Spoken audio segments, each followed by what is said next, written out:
Hello అండి, అందరికీ నమస్కారం. ఎలా ఉన్నారు? Welcome to my channel women the multi tasker. ఈరోజు మనం చూడబోయే రెసిపీ చేపల పులుసు. ఇవి రవ్వ చేపలండి. నేను ఇంటి దగ్గరే తీసుకున్నాను. దీనికి కావాల్సిన ఇంగ్రీడియంట్స్ ఏంటో ఇప్పుడు మనం చూసేద్దాం. పెద్ద ఉల్లిపాయలు 3, కారం 3 స్పూన్లు, పసుపు 1.5 స్పూన్, మెంతిపిండి కొంచెం, ఇది ఇంట్లో దంచి పెట్టుకున్న మెంతిపిండి, అల్లం వెల్లుల్లి పేస్ట్ 2.5 స్పూన్స్, ఇది కూడా ఇంట్లోదే, చింతపండు రసం, చింతపండు వచ్చేసి పెద్ద నిమ్మకాయ సైజ్ అంతా తీసుకున్నాను. ఇది నానబెట్టుకొని దీన్ని వాటర్ తీసుకున్నాను. ఇది చేపల పులుసు కోసం కావాల్సినటువంటి మసాలా. ఇప్పుడు మనం ముందుగా తీసి పెట్టుకున్నటువంటి ఉల్లిపాయల్ని కట్ చేసి మిక్సర్లో వేసుకుందాము.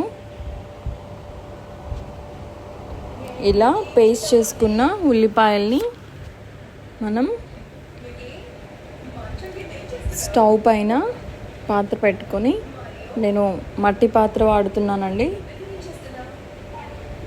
పాత్ర వేడైన తర్వాత అందులో 3 టేబుల్ స్పూన్స్ ఆయిల్ వేసి, ఈ చేపల పులుసుకి కొంచెం ఎక్కువగానే ఆయిల్ పడుతుంది కాబట్టి కొంచెం ఎక్కువగానే వేసుకోండి. ఈ నూనె వేడైన తర్వాత పేస్ట్ చేసి పెట్టుకున్న ఆనియన్స్ వేసుకుందాం. ఈ ఆనియన్ పేస్ట్ అంతా ఫ్రై అయిన తర్వాత దీంట్లో అల్లం వెల్లుల్లి పేస్ట్ వేసుకొని కలుపుకుందాం. ఈ 2 పచ్చి వాసన పోయేంత వరకు కూడా మనం ఇలా కాసేపు వేయించుకుందాం. ఆ తర్వాత దీనిలో 1.5 స్పూన్ పసుపు,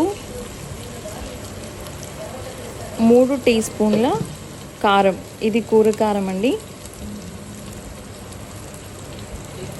నాన్ వెజ్ కర్రీస్లో కొంచెం కారం నూనె ఎక్కువగానే వాడుతుంటాము, లేకపోతే కూర నీచు వాసన వస్తూ ఉంటుంది. ఇవన్నీ కలిపి మనం ఆనియన్, జింజర్ గార్లిక్ పేస్ట్ని కాసేపు ఫ్రై చేసుకుందాం. నూనె పైకి తేలేంత వరకు దీన్ని ఇలాగే ఫ్రై చేసుకుందాం. ఇలా ఫ్రై అయినటువంటి ఇందులో మనం ముందుగా కడిగి పెట్టుకున్నటువంటి చేపల్ని వేసేసుకుందాం. ఈ చేపలు 1.5 కేజీ అండి.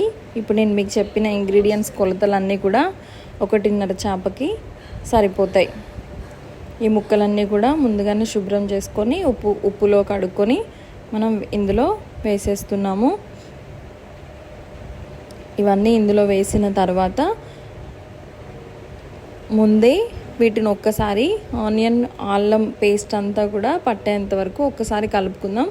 తర్వాత మళ్ళీ చేపల కూరలో గంట పెట్టడానికి వీల్లేదు, ముక్కలన్నీ విరిగిపోతాయి.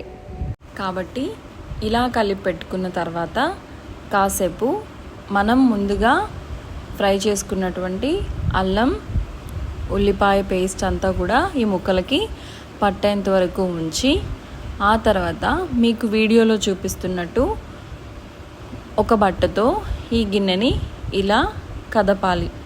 అప్పుడు ముక్కలు విరగకుండా సమానంగా ఉడుకుతాయన్నమాట.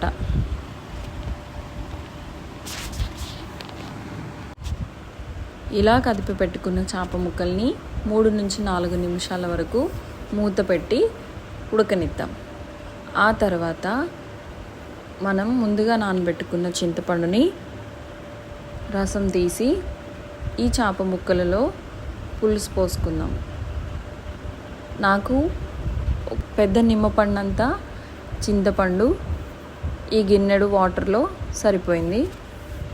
మీరు పులుపు ఎక్కువగా తినేవారైతే ఇంకాస్త చింతపండుని నానబెట్టుకోవచ్చు. దీనికి సరిపడా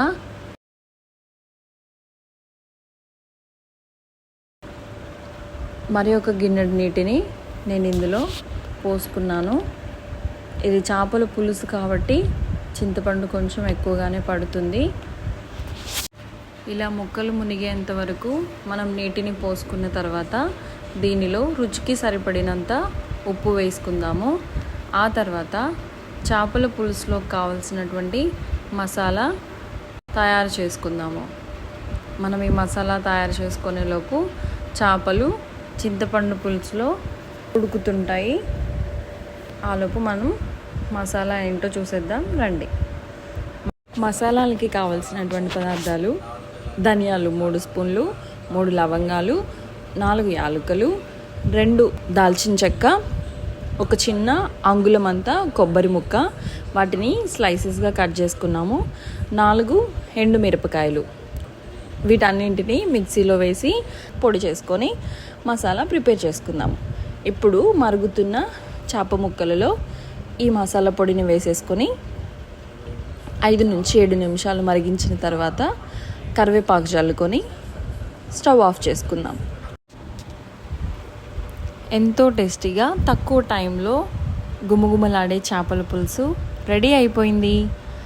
మీరు కూడా ఇంట్లో ట్రై చేసి ఎలా వచ్చిందో కమెంట్ బాక్స్లో కమెంట్ చేయండి. ఈ వీడియో కనుక మీకు నచ్చినట్లయితే లైక్ చేయండి, షేర్ చేయండి, సబ్స్క్రైబ్ చేసుకోండి.